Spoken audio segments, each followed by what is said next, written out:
FM Live Drama. Hello mga idol! Itago niyo lang po ako sa pangalang Megan. 25 years old, from Pasay City. Nagtatrabaho po ako bilang isang janitress sa isang malaking kumpanya mga idol. Hindi kasi ako nakatapos ng pag-aaral eh. Ang asawa ko si Alvin, isa siyang delivery rider mga idol. Dalawa na yung anak namin pero pakiramdam ko, astang binata pa rin ang asawa ko. Madalas nga naming pinagtatalunan ang pagkawalan niya ng pake sa amin ng mga bata. Kasi mas inuuni niya yung sarili niya mga idol eh. Sa panahon ngayon, napakahirap na talaga makahanap ng matinong partner. Maraming salamat po sa pagtanggap ng kwento ko mga idol. Muli ito po si Megan. And I thank you.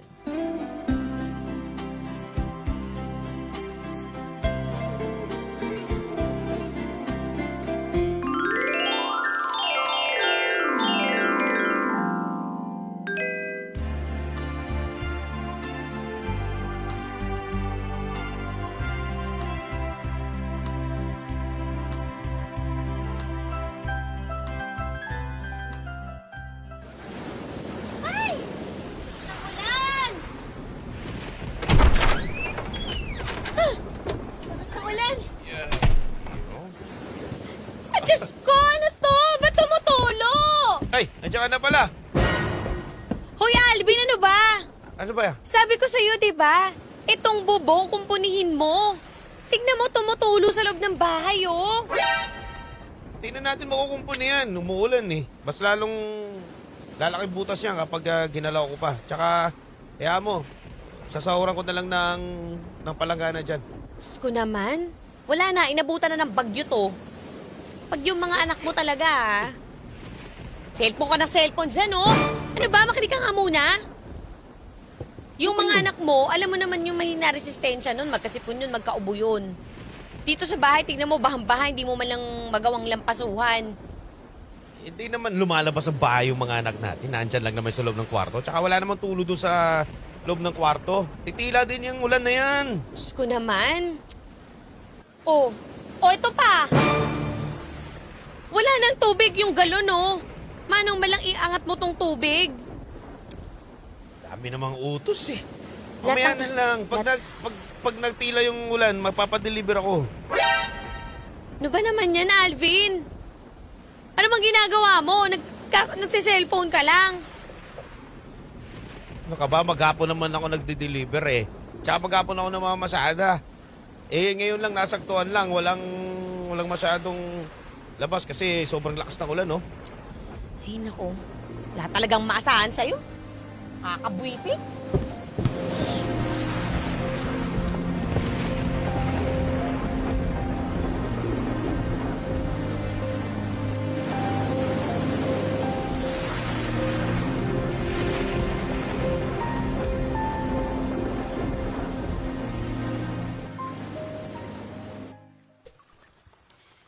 Uy, Alvin. Oo nga pala.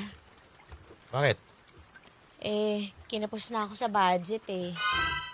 Magbabayad na ako ng upa, tsaka yung utang natin kay Laling Yoli. Bakit? Ako bang magbabayad? Sa akin, ibig sabihin sa akin kay hingi? Kanina pa ako hihingi, aber. Kinapos na nga yung pera ko. Ang laki-laki ng kuryente natin noong nakaraan. Tsaka bumili pa ako ng gatas saka ng pan-diaper ng mga bata. Di ba may trabaho ka naman? O yun yung pagbayad mo. Alam mo naman, marami akong biniling mga accessories sa motor ko. Walang natira sa sahod ko at saka sa sideline ko eh. Yan ang sinasabi ko. Pagka dyan sa motor mo, may pera ka, may budget ka. Dyan, tignan mo yung itsura mo, oh. Ang ganda-ganda ng damit mo. Yung mga anak mo nang gigitata, di mo malang mabilhan ng mga bagong damit. Yun ang problema sa atin eh. Kapag ako nakikita mo, napapansin mo. Sariling pera ko naman ang ginagastos ko. Ikaw yung babae dito sa bahay eh. Dapat ikaw yung mag-budget. Ikaw yung maglaan ng pera, magtabi ka. Para pag may emergency tulad yan, may mahuhugot ka. Ano bang alam ko dyan sa savings na yan? Diyos ko naman. Nakita mo nga ako na gumagastos dito sa bahay eh. Naisip mo ba na mag-ambag ka sa akin? Ha? Dito ka rin naman umuuwi ah. Ba't parang lahat ako na? Ano pa bang iba-budget ko? Ay kakarampot lang yung sahod ko. Eh ikaw dyan, ang dami mong nakukuhang pera. Sa accessory ng motor mo, may budget ka. Para dito sa panggasto sa bahay, wala kang maibigay. Ano ba naman yan, Alvin? Ikaw Megan, naturingan na babae ka pa naman. Di ka marunong mag-budget. Di mo na lang tularan yan si Ate Yoli. Tingnan mo, si Ate Yoli ang ganda na ng bahay. Ang ganda na ng negosyo. Kasi marunong mag-budget. Kahit na marami pumapasok na pera sa atin dito sa bahay, kung hindi ka marunong mag-budget, wala rin matitira.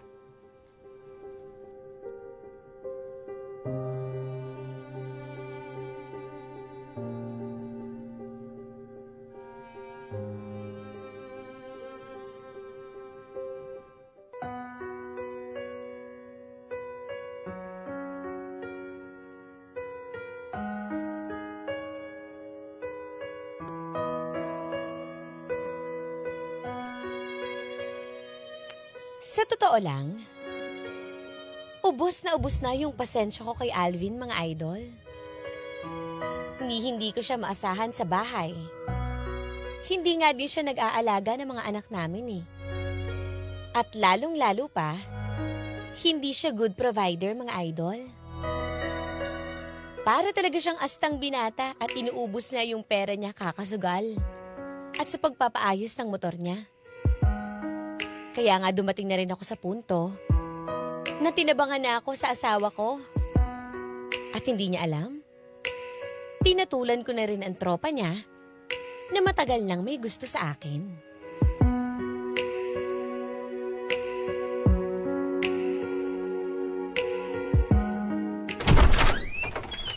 Nako! Oy, ang pagkain? May nakikita ka ba sa lamesa? Ano to? Ba't wala malang sinaing at wala namang ulam dito, Megan? Oh, kung nagugutom ka, edi sana kumain ka na sa labas. Di ba yun yung lagi mo sinasabi sa akin? Pag walang pagkain dito, kumain na ako sa labas. Oh, kumain na kami sa labas ng mga bata. Doon na kami kumain kay Lamang Berto. Kasi naman kumain ako sa labas, naman nagsayang na lang kayo. Para makatipid-tipid pa. Diyos ko, ang hirap-hirap magtrabaho at mag-sideline sa labas. Pagdating mo dito sa bahay, wala pang pagkain. Makaligo na nga. Hey. Ha? Ba't wala pang kuryente? Ba't hindi sumisindi yung ilaw dito sa banyo? Hoy, Megan! Oh! Ba't walang kuryente dito? Ano ba? Ano ba nangyari dito? Maliligo ako. Dilim-dilim dito sa banyo eh. Oh! Ano ba binubunganga mo? Wala ngang ilaw dito. Maliligo ako. Ano ba? Oh, kung walang ilaw, ibig sabihin, naputulan tayo ng kuryente. Ano ba? Di mo ba alam? Obvious ba? Lintik naman ang buhay to. Oh. Nananadya ka ba? Oh, ano bang kulang? Di ikaw magbayad ng kuryente. Sinabi ko na nga sa'yo, di ba wala na akong budget? Ang pera ko, panggastos sa kailangan ng mga anak mo. Panggastos ko. Oh, kung gusto mo pala di ikaw mag-provide dito, ikaw magbayad ng kuryente. Sa matagal na panahon ako ang bayad ng kuryente. Kaya ngayon, maranasan mo man lang sana. Oh, kung naiinitan ka rin sa gabi, di bayaran mo kuryente para may electric pang ka. Dahil kami ng mga bata, papaypayan ko na lang. Ginawin din naman kami lahat. Pampihirang buhay to. Oh. Kakabuisit, sana hindi na lang umuwi dito sa bahay na to. O di, umalis ka! Umalis ka! Di alis talaga ako. Walang kuryente, walang ulam, walang pagkain. Buisit talaga buhay to.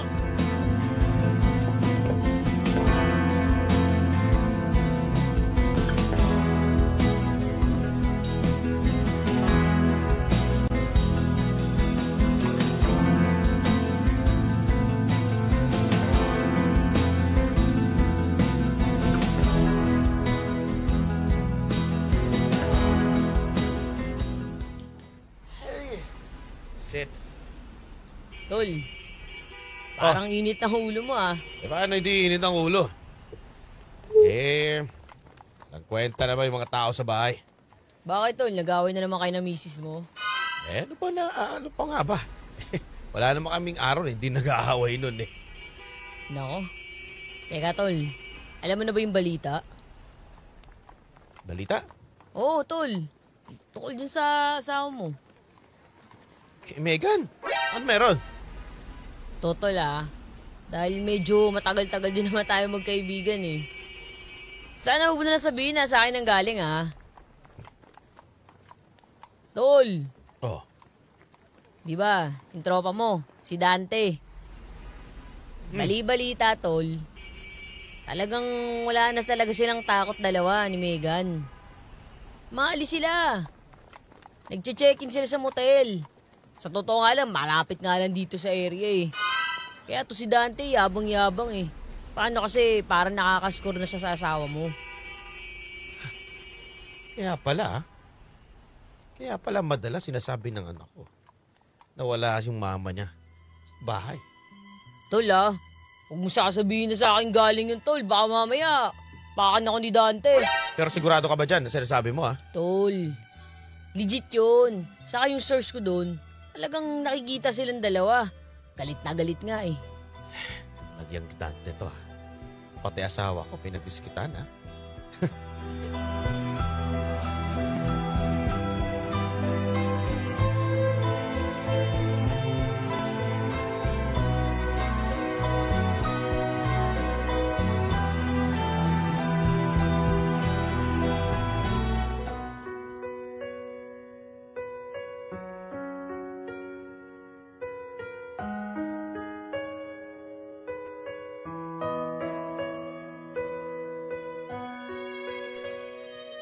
Nang malaman ni Alvin ang tungkol sa amin ni Dante, hindi niya ito basta pinalagpas mga idol.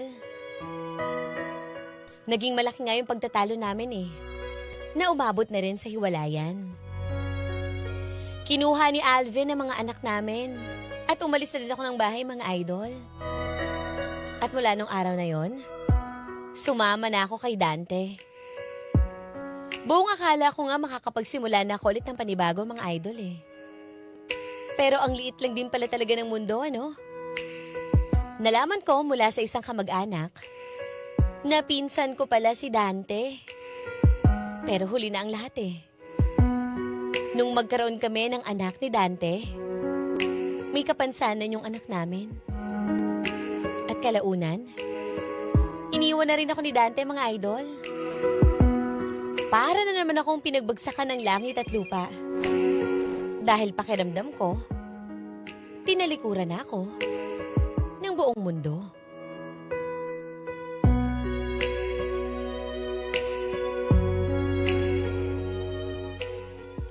Nurse, please naman. Yung anak ko eh.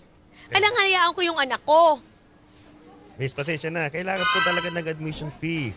Kailangan niyo po ng 15,000. 15,000? Gamutin niyo muna yung anak ko. Wala pa nga akong mailabas. Tingnan mo yung itsura ng anak ko. Hindi na nga siya makahinga. Pasensya na, miss. Yun talaga yung rules and regulation namin dito sa ospital. Kung gusto niyo po, maghanap na lang ho kayo ng ibang ospital. Diyos ko naman, napakawalang kwenta naman ng ospital na to. Diyos ko, tulungan niyo yung anak ko. Tulungan niyo yung anak ko. Diyos ko. Megan, Alvin, bakit nag-umayaw ka dito? Ano bang nangyari? ito kasing nurse na to eh.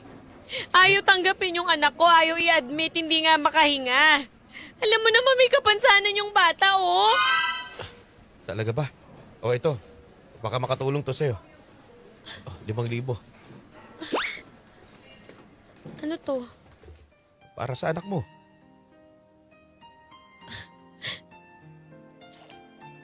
Wala akong mambayad sa'yo, ah. Kunin mo na yan. Huwag mo nang isipin yung may pambayad ka. Ang importante, ma-admit niyang anak mo. Salamat. Ba't ka pala nandito sa ospital? May sakit ka ba? Wala, kasama ko yung asawa ko. Papa-check up kami. Kailangan niya ma-check up yung pagbubuntis niya. Nakapag-asawa ka na rin pala ulit. Teka, kamusta yung dalawang bata? Ako sila. Nilalagaan din siya ng asawa ko. Tinuturing na tunay na anak. O paano? Teka lang, Alvin. Sana naman mabisito ko yung dalawang anak ko. Pagka nagkapera ako, para makilala nila yung anak ko. Oh, walang problema. Text mo lang ako. Ito yung bagong kong number. Salamat. Sana umukay na yung anak mo. Ha? Salamat. Mga idol, may kwento ka bang gustong ilabas sa yaman o sakit? May handang makinig. I-chat mo lang kami sa Facebook page 93.9 IFM Manila para bigyang buhay dito sa IFM. Dahil ang kwento ng idol, maririnig ko na yarn. Hindi lang sa radyo. Ang IFM live drama ay nasa Spotify na rin. Available din sa YouTube at Facebook. Grabe naman yun! Hindi mo alam yung nangyari, yung plot twist ng kwento, ano? Grabe, magpinsan pala sila.